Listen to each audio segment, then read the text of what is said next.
You'll have heard us talk a lot about design thinking. Underpins everything we're working on here at CreateFuture, whether it's brand, marketing, or product related. So design thinking starts with empathy. And unless you want your project riddled with assumptions and biases, then hopefully this means spending some time with your target audience so that that empathy is informed by research. Yet the research phase is often the first to get squeezed. There are lots of stated objections for this: time, budget, skill set, the value to the project.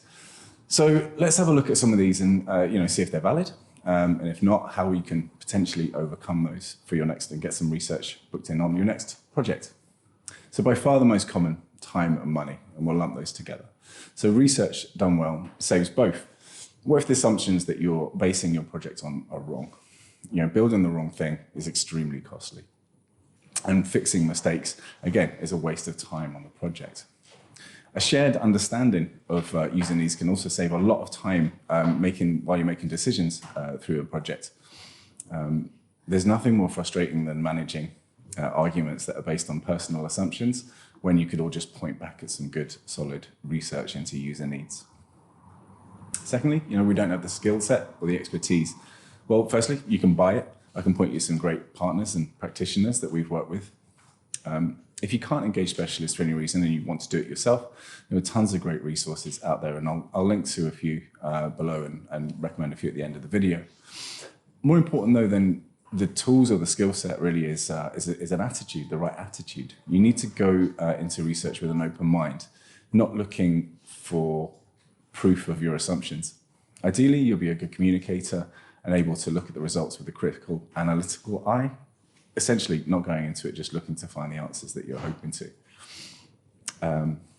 Often, another objection is, we already know what our users want and we know the problems that we're trying to fix. Well, this is great. You're going into there with a mindset to improve your offering. And it's always valuable to talk to people, frontline staff and teams that engage with users and customers. But their insights that they're going to pass on to you are always going to be colored by their own experiences and their needs. So it's really essential to talk to end users, and should always push for that. After all, you're the one that's going to be on the hook, not them. But also, if they know their customers well, there should be no difficulty in lining up a few people for you to interview. Finally, there's the faster horse problem, that the belief that customers don't actually know what they want and that research somehow stifles innovation. So building empathy isn't about asking customers what they want. It's trying to understand how and why they're doing the things that they do, so that any invention or any innovations that you create have got a better chance of fitting in with their lives and being adopted and useful. So these are not the only objections that you're going to face by any means, and some are going to be difficult to overcome, but it's worth trying.